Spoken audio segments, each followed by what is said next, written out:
Well, I thought we got better, guys. When you look at our guys, what I wanted to see is could we put together a couple halves where I thought we played extremely hard, and I think we did.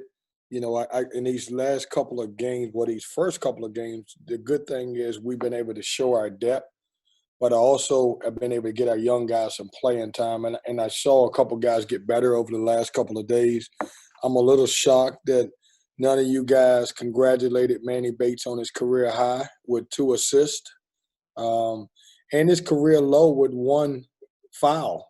Shocked, especially you, Jonas. I would have thought you would have jumped in on that. Some guys did some really good stuff. I thought Jericho got going and made some shots. I thought Devin, even though he wasn't the hot man tonight, I thought he played great, made some good passes. And Cam Hayes had a really good game as a young fella. And, obviously, having 6 assists and no turnovers. And it was good for us because we had a chance in this tournament to play against a team who played a Princeton offense on offense. We played against a little zone, so we were able to play against some different type of stuff that we'll see in our league. So, questions? We'll start with Andrew. Kevin, you mentioned Cam Hayes. What have you seen from him in these first 2 games? I mean, he's been able to get out there and make an immediate impact for you guys. Andrew, I've been tough on him, and sometimes I ask myself, should I be tough on him because he's a freshman? But I need him and Shaquille to grow up, and even the other guys. But if anybody, Cam and Shaquille both have to play, and so he's getting better. He's handling it. He's not sensitive as a lot of the freshmen would be when you jump on him. He's moving on to the next play. It was a stretch in the game where he kind of took the game over and made some great plays, and that says a lot about him. But he's maturing in front of us. He's going to be a really good basketball player. I've taken it slow with him. He's had the opportunity, because he's played well in practice, he's had the opportunity where I could have started him, but I've also wanted him to see how the game flows before I put him in the game. He had a much better game with his shooting tonight than he did on Wednesday. Do you think that was a confidence thing of seeing the first one go in and just kind of seeing him go in over and over for him? I think the first game was his first game. It's as I said before. Unfortunately, we didn't have scrimmages or exhibition, and when you look around the country, most of these freshmen have struggled. It's some guys who played well, but that was his first college game, and it's not the college game that he dreamed of. Also, he's thinking about running out at PNC with 20,000 people, and so that's an adjustment and taking the fact that he's young and just got to get used to everything. But I think he's settled in, and the great thing about these guys on his team is when they don't play well, because they're such competitors, they want to come back and play well. So I thought Cam did the same thing, and then Jericho also. Jonas, you can go ahead. Coach, can you talk about what your team has done well on the defensive side of the floor for the last 2 games to force so many turnovers and get these 2 teams out of their rhythm? Jonas, we're playing with great energy and passion, and once again, I'm sorry, against on Wednesday we had 54 deflections in the game. We try to get 40 per game, and I'm sorry that maybe I'll get Craig to text you guys how many deflections we had in this game. But guys are playing really, really hard, and I'm basing their minutes on how hard they play on the defensive end, not how many shots you make. And I think that's helped. And we're doing a better job of communicating. We're doing a better job of talking. Not that we're making all types of mistakes or we're not making mistakes, but I think our guys are playing and they're playing together on the defensive end as a unit. How much does your personnel help? Because you got a rim protector in Manny, and you have all these athletes who can guard 94 feet if you need them to on the wing. I think the personnel means a lot. The versatility. A lot of guys that can switch. The only guy that we probably won't switch all year is, well, probably 2 of them, Manny and EB.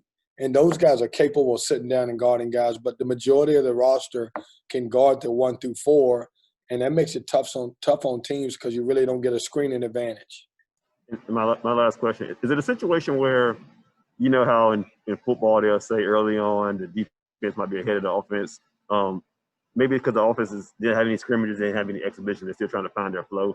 But defense is just, talking and energy. Is it a situation where the defense is ahead of the offense, would you say? Yeah, I don't know. It's hard for me to say that because I think we scored 95 and 86 points. And I think some programs would love to have that on the first two games they play. Um, our offense, I think our offense is doing fine because we have some older guys. I think when the younger guys come in the game, the offense doesn't flow as well. So they may be behind a little bit, but I think our veterans are doing a good job. Justin, you can go ahead. Hey, Coach. Congrats on the win tonight. You went with Jericho Helms in the starting lineup over Devin Daniels, and Daniels had the career night on Wednesday. I'm just curious to know kind of your thought process on that. Was it a matchup thing? Were you just being a little experimental there? What was the decision there? No, I think he was 30 seconds late for film, and that's not the culture that we got here. Everybody's held to the same accountability. If you can have 40, you're going to be early. And so that's just the way I've always been. And I don't know. I'm exaggerating. Maybe 30 seconds, maybe it was a minute and a half. But I made the decision because Jericho worked hard, but Devin was a little late for film. Thanks, Coach. Thank you. Todd, go ahead. Yeah, Kevin, nice win tonight. 2 games scheduled, 2 games played for the Pack. Do you feel that's a victory in itself? Todd, man, goodness. First of all, I want to thank everybody that had a hand in pulling this off. I mean, I put our folks in a tough situation with COVID, asking them to run an MTE, right over Thanksgiving break. Our women played on Wednesday. There was a game before our game, and then we played, took a day off, and obviously played again. And, John Portland, Adina, all of those guys did a tremendous job. Their staff and so many people that did a tremendous job of making this thing happen. And I really want to shout those folks out because without them, this doesn't happen. I'm glad that we got a chance to play 2 games. I'm fortunate that we got a chance to play 2 games. When you look around college basketball, there are games being canceled every day. And so we're grateful and we're praying that we get a chance to play again on Monday. So I think your question is unbelievable. I'm glad you asked me that because it means so much just to even have the opportunity to play. I'm still gun shy. I'm always waiting for that phone call to say that the season's over because I'm still stuck at March 11th. And so anytime someone calls me, even when my boss, Boo Corrigan, calls me, maybe even to wish me good luck, I'm saying, is he calling me, telling me the season's over because of what's going on with COVID? So I'm blessed. Thanks we're just grateful for the opportunity. Andrew, go ahead. Kevin, I wanted to ask you about Cam Hayes again. Braxton Beverly has had a really good start to the season shooting the ball. How much better does it make the offense when you have a guy like Cam Hayes who can run the point and let Braxton play in that 2 spot off the ball? Well, you got to love Braxton Beverly because right now he's playing like a veteran guy. He's kind of grooming guys like Cam Hayes. He's playing where we need him to play. If I need him to play the point because he's really good with the basketball, if I need him to play off the ball, he's been that guy. He's helped guys like Cam Hayes grow while we can get a couple games under their belt. And so moving forward, you can see those 2 guys being able to play together. Reason being is because of Braxton Beverly. But I'm happy where Cam's at. I'm excited about him. He's done a good job. He's taken great coaching. He's gotten better. He stays in the gym. And he's going to be a really good basketball player for us. All right, last question from Rob. Yeah, just after 2 games, Kevin, what do you think you've seen from your team? What type of growth would you like to see over the weekend heading into the William and Mary game?